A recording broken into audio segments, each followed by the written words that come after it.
उत्तर प्रदेश की राजनीति में एक ऐसी हलचल शुरू हो चुकी है जिसने सैफई से लेकर लखनऊ और कन्नौज तक सियासी तापमान बढ़ा दिया है।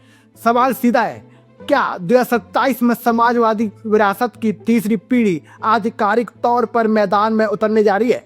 क्या अखिलेश यादव की बेटी अदिति यादव विधानसभा चुनाव लड़ेगी?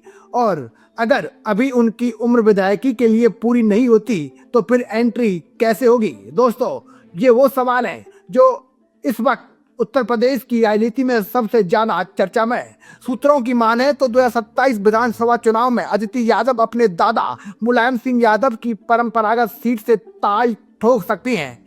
अभी कोई आधिकारिक ऐलान नहीं हुआ है, लेकिन जिस तरह की हलचल है उससे साफ है कि सपा के अंदर नई रणनीति पर काम चल रहा है। सबसे पहले दोस्तों, संवैधानिक पहलू समझिए।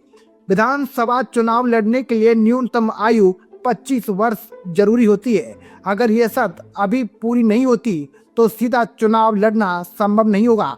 लेकिन राजनीति सिर्फ चुनाव लड़ने का नाम नहीं है। एंट्री कई तरीकों से होती है: संगठन, प्रचार, जनसंपर्क और वैचारिक नेतृत्व के जरिए। पिछले लोकसभा चुनाव में कन्नौज में अदिति यादव की सक्रियता ने सबका ध्यान खींचा था। उन्होंने वहां डेरा डालकर प्रचार किया, युवाओं से संवाद किया और बूथ स्तर तक कार्यकर्ताओं के साथ मीटिंग की। और उस चुनाव में समाजवादी पार्टी को मिली दमदार जीत के बाद ये चर्चा और तेज हो गई कि यादव परिवार की नई पीढ़ी को जनता स्वीकार कर रही है। और यही वजह है कि अब 2027 को लेकर समाज समर्थकों में जबरदस्त उत्साह है। यादव परिवार की राजनीति सिर्फ परिवारवाद का सवाल नहीं, बल्कि एक लंबी सामाजिक राजनीतिक विरासत का प्रतीक है। मुलायम सिंह यादव ने समाजवादी आंदोलन की जो नींव रखी, उसे अखिलेश यादव ने आधुनिक सोच के साथ आगे बढ़ाया। अब अगर अदिति यादव सक्रिय राजनीति में उतरती हैं, तो ये तीसरी पीढ़ी की औपचारिक एंट्री होगी। दोस्तों, राजनीतिक विश्लेषकों का मानना है कि ये कदम भावनात्मक होने के साथ साथ राजनीतिक भी हो सकता है। और उत्तर प्रदेश में भाजपा का मजबूत संगठन है और मुख्यमंत्री योगी आदित्यनाथ की छवि सख्त प्रशासक की है। ऐसे में विपक्ष को नया चेहरा और नई ऊर्जा चाहिए। अगर अदिति यादव युवा नेतृत्व का चेहरा बनती है तो ये सीधे तौर पर युवा वोट बैंक को साधने की कोशिश होगी।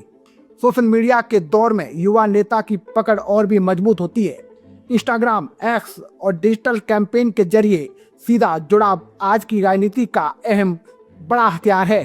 दोस्तों, भाजपा पहले से डिजिटल रूम से मजबूत है, लेकिन सपा अगर नई पीढ़ी को आगे लाती है तो मुकाबला और रोचक हो सकता है। सवाल उठेगा कि भाई, क्या ये परिवारवाद है? भाजपा निश्चित तौर पर उसे वंशवाद कहेगी, लेकिन सपा समर्थकों का तर्क होगा कि लोकतंत्र में अंतिम फैसला जनता का होता है। अगर जनता वोट देती है तो वही वैधता है।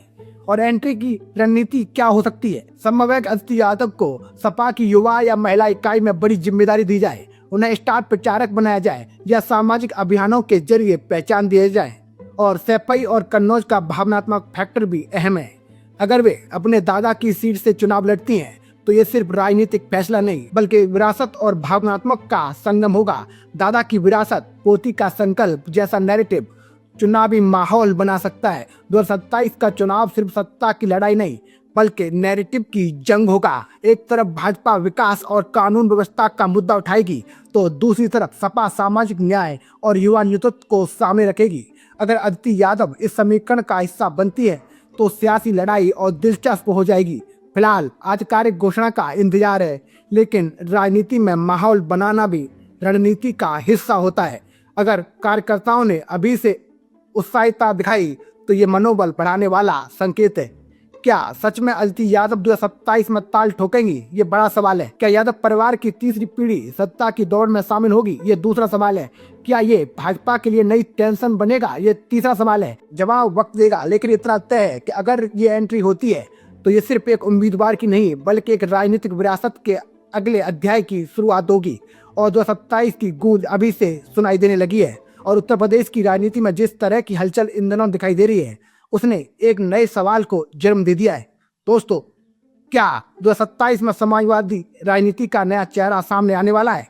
क्या अखिलेश यादव की बेटी अदिति यादव औपचारिक तौर पर चुनावी मैदान में उतरने वाली है? और अगर उनकी उम्र या संवैधानिक शर्तें अभी से सीधे तौर पर विधायकी का चुनाव लड़ने की इजाजत नहीं देती तो फिर उनकी राजनीतिक एंट्री किस रास्ते से कराई जाएगी, ये एक चर्चा का विषय बना हुआ है जो सियासी गलियारों में तेजी से घूम रही है। दोस्तों, सूत्रों के मुताबिक 2027 विधानसभा चुनाव में आदित्य यादव अपने दादा मुलायम सिंह यादव की विरासत वाली सीट से दावेदारी पेश कर सकती हैं। अभी तक कोई आधिकारिक घोषणा नहीं हुई है, लेकिन जिस तरह सपा समर्थकों के बीच उत्साह देखा जा रहा है, उससे साफ है कि पार्टी के भीतर नई पीढ़ी को आगे लाने की सोच पर मंथन हो रहा है। सबसे अहम सवाल है उम्र और पात्रता का। विधानसभा चुनाव लड़ने के लिए न्यूनतम आयु 25 वर्ष अनिवार्य है। अगर यह शर्त समय पर पूरी होती है तो रास्ता अपने आप खुल जाएगा, लेकिन अगर नहीं तब भी राजनीति के दरवाजे बंद नहीं होते। संगठन में कई जिम्मेदारियां होती हैं, चुनावी प्रचार का बड़ा चेहरा बनना भी होता है और सामाजिक अभियानों के जरिए पहचान बनाना भी होता है। ये सभी ऐसे रास्ते हैं जिनसे किसी भी युवा नेता की मजबूत एंट्री कराई जा सकती है। पिछले लोकसभा चुनाव में आपने देखा होगा कि कन्नौज में किस तरह से आदित्य यादव ने प्रचार किया और लोगों से बातचीत की। दोस्तों, उन्होंने बूथ स्तर तक संवाद किया, कार्यकर्ताओं से मुलाकात की थी और युवाओं के बीच मौजूदगी में ये संदेश दिया कि यादव परिवार की नई पीढ़ी राजनीति को करीब से देख रही है, समझ रही है। और उस चुनाव में समाजवादी पार्टी ने जीत का परचम लहराया था और बल दिया था कि जनता युवा चेहरे को स्वीकार करने के लिए बिल्कुल तैयार है। और राजनीतिक रूप से देखें तो ये कदम सिर्फ एक भावनात्मक नहीं था बल्कि रणनीतिक भी था दोस्तों। और उत्तर प्रदेश में भाजपा का मजबूत ढांचा है और मुख्यमंत्री योगी आदित्यनाथ की अगुवाई में पार्टी ने लगातार चुनावी बढ़त बनाए रखी है। ऐसे में विपक्ष को नई ऊर्जा और नया नैरेटिव चाहिए था, वो अब आदित्य यादव पूरा करती दिख रही हैं। तो ये सपा की ओर से युवा मतदाताओं को सीधे संदेश देने जैसा साबित हो सकता है। डिजिटल दौर में युवा नेतृत्व की अपनी ताकत होती है और सोशल मीडिया की पकड़ नई पीढ़ी की भाषा में साफ साफ झलक दिखाई देती है। ये सब 2027 के चुनाव में बड़ा फर्क डाल सकते हैं। निश्चित तौर पर विपक्ष इसे परिवारवाद कहना चाहेगा, लेकिन बीजेपी पहले से भी सपा पर वंशवाद का आरोप लगाती रही है और अब भी लगाती है। लेकिन सपा समर्थकों का तर्क अलग होता है। उनका साफ साफ कहना होता है कि लोकतंत्र में अंतिम फैसला जनता और हम सब करते हैं। अगर जनता किसी युवा नेता को स्वीकार करती है तो ये लोकतांत्रिक वैधता है, परिवारवाद नहीं होता है। दोस्तों, राजनीति में विरासत और नेतृत्व का हस्तांतरण नई बात नहीं है। देश की कई पार्टियों में दूसरी और तमाम जिसमें तीसरी पीढ़ी सक्रिय है। फर्क इतना है कि जनता किसे मौका देती है और किसे नहीं। अगर आदित्य यादव को संगठन में बड़ी भूमिका मिलती है तो ये 2027 की जमीन तैयार करने जैसा एक बड़ा फैसला साबित होगा। अगर वो स्टार प्रचारक बनती हैं तो पूरे प्रदेश में सपा के अभियान को नया चेहरा मिलेगा।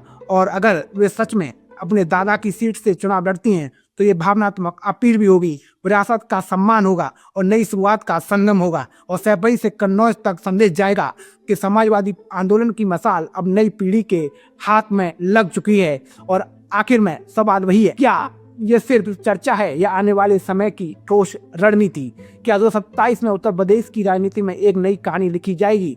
क्या आदित्य यादव की एंट्री भाजपा के लिए एक नई चुनौती बनकर उभरेगी? जवाब अभी भविष्य के गर्भ में छुपा है, लेकिन संकेत साफ है कि सपा 2027 को लेकर लंबी तैयारी में जुट चुकी है।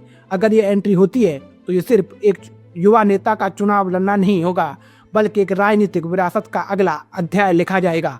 और राजनीति में जब नई पीढ़ी कदम रखती है तो मुकाबला सिर्फ सीटों का नहीं बल्कि सोच और दिशा का भी साबित होता है। दोस्तों, 2027 की गूंज अभी से सुनाई दे रही है। अब देखना यह है कि ये गूंज लहर बनती है या सिर्फ चर्चा बनकर रह जाती है। तो दोस्तों, मैं था आपके साथ मुकेश उपाध्याय। अगर आपको ये हमारी जानकारी अच्छी लगी हो तो कमेंट बॉक्स में जरूर बताइएगा। जय हिंद, जय भारत।